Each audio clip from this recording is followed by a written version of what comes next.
Hey guys, welcome back to Databank character readings. Today we'll be doing our first video of preservation. We will have Gepard and Aventurine in it. The next video for next week, since there's only like 6 days and a bit left on the banner, we'll have March 7th and Vouge 1. And depending on how long it takes to read that part, we'll also have the new character for the new banner in it. First things first, we'll go with Gepard. Or Gepard, I think, if you could like pronounce it in the French way. The character details. The honorable and upstanding captain of the Silvermane Guards who bears the noble Lando family name. In the frostwept city of Belobog, life can still go on in normality. This is in no small part thanks to Gepard and his Silvermane Guards who protect the peace of everyday life. His sister, if I remember correctly, is the girl with the guitar, the one that does lightning damage. Character story part 1. The young captain stands atop the northern rampart. He surveys the pale wastelands before him and watches the strange beings from the fragmentum forming a broiling swarm in the distance amid the snow. He sees the fearless Silvermane Guards lining up in formation to guard the city like a defensive parapet. That was once his original position. Back when he was still a humble private, he'd sworn to serve as Belobog's strongest shield and pledged to live and die with his comrades. This hasn't changed when he became a captain. This isn't some fireside joke of the Silvermane Guards, because Schlipov is testimony to his oath. However, right at this time he isn't where he should be, and this is at the request of the Supreme Guardian. What exactly is the Supreme Guardian thinking? The young captain has no idea, but he soon forces himself to focus on the conflict at hand. Remember, Gepard, doubt breeds arrogance, and doubt breeds evil. As a model for Belobog, you should not overthink. The young captain stands atop the northern rampart. So it seems like even though he wants to be down there with his soldiers, the Supreme Guardian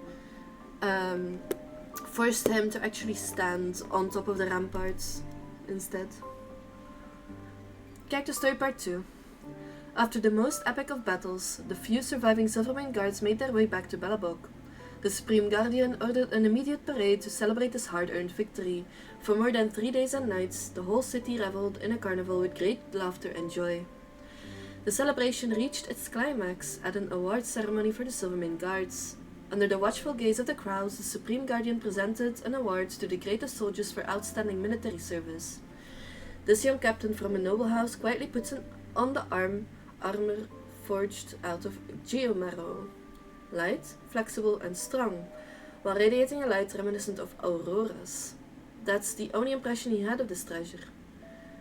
How many of his comrades' lives had been exchanged for such a glorious medal? He forced himself not to think about it. For now, he could only meet the expectations of the Supreme Guardian and all of Belobog with a smile, because this is what a loyal soldier must do. The moment the captain finishes putting on the armor, a brilliant beam of light shoots out from the joints between the plates. The crowd erupts into a spontaneous and prolonged applause. Nobody sees the worried faces beneath the helmets of those Silvermane Guards. They merely thought this is a triumphant victory. I think what they mean is this part. Like, on his left. Oh, sorry, right arm for him, on our left for us. But yeah, after a war and you get celebrated, I guess the memory is still fresh of everybody that you did lose in the fight. Character story part 3. The Supreme Guardian made the correct choice. After the war, many residents of Belobog could finally let out a sigh of relief and pick up the pieces of their simple lives. However, not even the captain himself could have imagined that after this facade for peace, they would face an ever more tragic all-out war. Without outside help, this protracted war would usher in the demise of all Belobog. Right now, he's checking whether his shield, Earthwork, is still functioning as before. This heavy force field device was handcrafted by his sister out of an instrument case, and if anything is broken, the poor captain would have to rely on his rockstar of a sister to help fix it. Gepard, if, and I do mean if, he thinks back to her words. If one day the Supreme Guardian orders you to abandon the people of Belobog to complete some goals of her, what would you do? She would never do that. She is the Supreme Guardian, he was resolute. I'm speaking hypothetically, she looked at him. I'm not sure why you're asking, but I've pledged an oath of preservation to Shlipov. I will protect Belobog and her people at any cost, including my own life, of course. If one day protecting the people means disobeying the Supreme Guardian's orders, and if either choice would land me in danger, then I'd still choose the former because that's what I'm supposed to do. They both fell silent before she laughed out loud. Gepard, oh Gepard, you really are a Lando, aren't you? So it seems like the sister kind of felt that something was not right with the Supreme Guardian, especially since, most likely, the thing that might have given a hint as well is the orders of Gepard not being in the front lines helping his people, just standing in safety and stuff. Character story part 4. The young captain stands atop the northern rampart. He glances out the corner of his eye at the esteemed guardian. He sees her head held high as she gazes into the blizzard, as if nothing in the city below has anything to do with her. Her people could not make her happy or angry, sad or scared. There is only emptiness in those eyes. What exactly is the Supreme Guardian thinking? The young captain racks his brains, but could not find any answer. It actually says brains with an S here, as if he has multiple brains. So that's not like me mispronouncing it. The cacophony of elegant bagpipes explodes in the air to signify the beginning of the assault, instantly shredding the snow curtain. And those brave warriors in blue uniform respond to the call, lifting up their halberds one after the other, and pointing the tips at the swarming hordes of alien monsters. Beneath the cover of artillery, they commence their charge to the death. Gepard Lando, what should you think about this? The young captain racks his brains, again with an S. Multiple brains. Remember, Gepard Lando, you will defend Belobog and her people at any cost. You will never let down the people you're supposed to protect. Never bring the Lando name into shame. This time, the young captain finally finds his answer as he strides out towards the battlefield. So this time, instead of actually staying on the rampart, like he was ordered to by the Guardian last time, he actually goes onto the battlefield to fight, to help fight.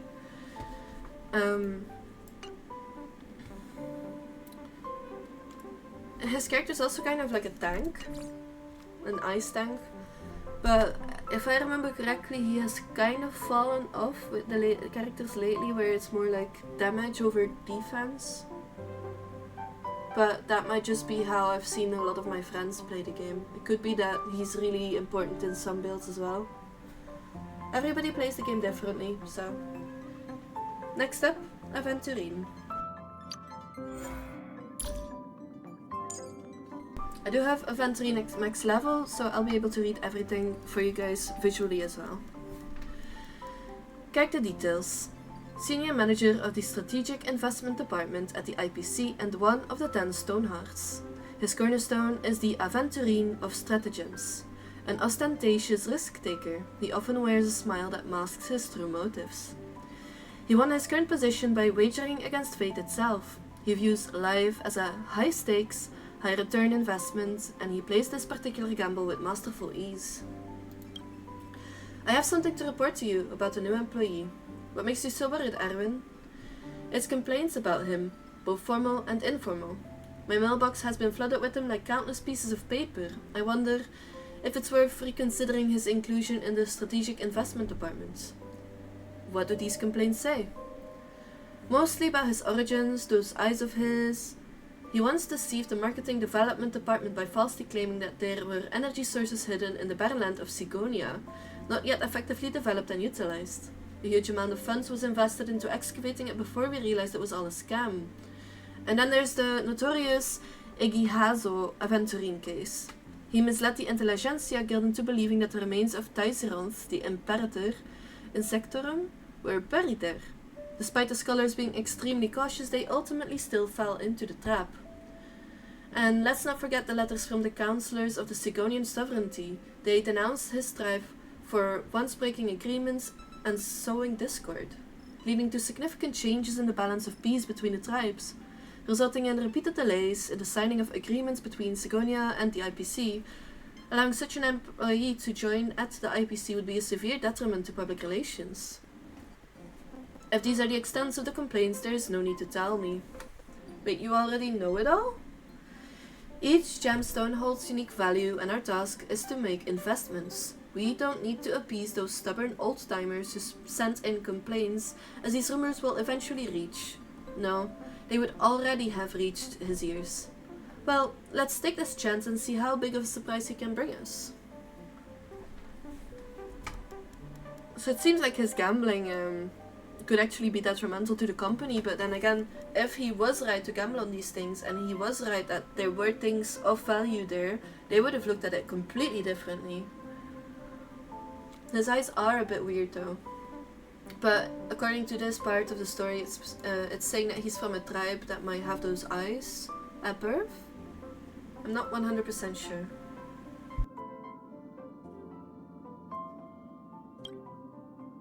Character story part 2. You're quite something else, boy. I still can't figure out how you managed to empty out my entire business, but I will never surrender. If push comes to shove, I'll just blow up this whole place. What are you gonna do about it? The Mad Bull of Aymanika signals his followers to let go. Aymanika? This is an I, by the way. Iymanika. The Mad Bull of Aymanika signals his followers to let go. He raises his head from the table, dusting off his collar. You arrogant dogs from the IPC never respect us wanderers, did you? But now that you're in our territory, you'll play by our rules. Mad Bull empties the cylinder, putting only one bullet in the revolver and tosses it to the other man's feet. 6 shots. Fate will decide whether we live or die after a maximum of 6 shots. Do you have the nerve? The other man bends down and picks up the revolver. There are too many people who've pointed a gun at me. Some of them even just went ahead and pressed the trigger straight up. Now, guess how come I'm still standing here? The man stands up, staring into the Mad Bull's eyes, raising the gun, and puts it against his own heart. It's because the gun will always end up in my hand. And now, this game is making me bored. 1 in 6? That possibly is nowhere near enough if you want to tempt fate. 6 consecutive gunshots thunder out in the starship that is wrapped in a deathly silence. After the smoke clears, the man raises the gun again and walks toward Mad Bull. The revolver is now loaded with a fresh bullet. You need to learn how to turn yourself into a die first. You won't surrender, but why? Because you have this lousy game of chance, or... He points the gun into the darkness. Because of her? A woman holding a pistol emerges slowly from the direction the revolver points. The Mad Bull acts as if he found a lifeline when he sees her. Madame Jade, this is not what we agreed upon. At that moment, both of them opened fire simultaneously, and 2 figures dressed in black fall from the shadows behind each of them. The IPC has enemies everywhere, right? The woman calmly holsters her pistol, takes out her cosmetic mirror, and inspects her appearance. You used our lives as bait, making them believe there was internal strife between us, and then you eliminated them all. A clever trick, although a bit reckless. He greets the woman with a smile, although his hands tremble slightly. Trick? No, it was just a test. The elegant lady opens her palm, revealing a shimmering aventurine of peculiar hues. There's nothing strange about it. Gemstones are destined to be desired, sought, cut, and sold. However, there is so much more you can do. It all depends on how you see yourself. I'm thinking that this is where Aventurine got his Aventurine name, where he got the jewel, as well as Jade pulling him into the 10 Gemstones Society. Character story part 3. He walks into the room at the furthest end of the corridor, remembering how he was still a grotesque prisoner the last time he came here. Now he stands with his back straight and faces those who sit at the very top of the department. He listens to the blonde woman as she reads out the lengthy and boring report. Those cold, unfeeling numbers cannot convey the dangers that accompanied him as he walked on the thin line between life and death, nor can they communicate how much he had lost and gained during the journey. He's simply curious whether she is a human or an Intellitron. The Aventurine, that symbol of power and of the future, is about to be officially handed to him. Yet it would have no more allure or value in his eyes as soon as he obtains it, even though he had sought it by putting his life on the line. Do you have any more questions, Aventurine? Jade, the only person he knows among the presently gathered, asks at the end of the meeting. The Afghans in Sigonia, what happened to them afterwards? Unfortunately, there are no more Afghans in Sigonia. You're the last lucky dog. What about those people who helped me on Planet X? Now I can finally repair the Guinness. They are no more either. So it seems like his tribe is wiped out. The people that helped him on another planet are also just gone. Is that because of his gambling or the things that he did, or is it because the IPC is like cleaning up after him or behind him? Character story part 4. Pinakuni is Diamond finally ready to do something about it? The miniature model on the table continues to rotate, the crystalline memory bubble emitting tiny spheres of foam. This historic depth is utterly unimaginable, so the profit involved is also shockingly high. The person in front of him has their back turned to him, gazing instead at the purplish red sky of Pier Point at sunset. But why me? The person continues to phase away from him, keen through his eyes, though his eyes are, he cannot decipher the true intentions behind the decision. It should have been me, but Diamond believes that the family still had some values in cooperation and hopes this affair still has some room for a peaceful resolution. So, after some thought, I've concluded that you're the best candidate. This is only our second conversation ever. Do you trust me that much? No, I've never trusted you. Perhaps Jade does, but I don't. Maybe luck won't be on your side this time, and the bill for all your past good fortune will come due. Finally, the person in front of him turns around. The distant skyscraper reflects a kaleidoscope of colors like an opal stone, while a music box plays on its own. But isn't that what you've been longing for? So, the last sentence that she says here makes it seem like Aventurine actually wants his good luck to end. Like he wants his win streak to end so he can finally rest, maybe? I'm not 100% sure. Maybe there's like a superpower or like an overarching power keeping him alive for their own thing.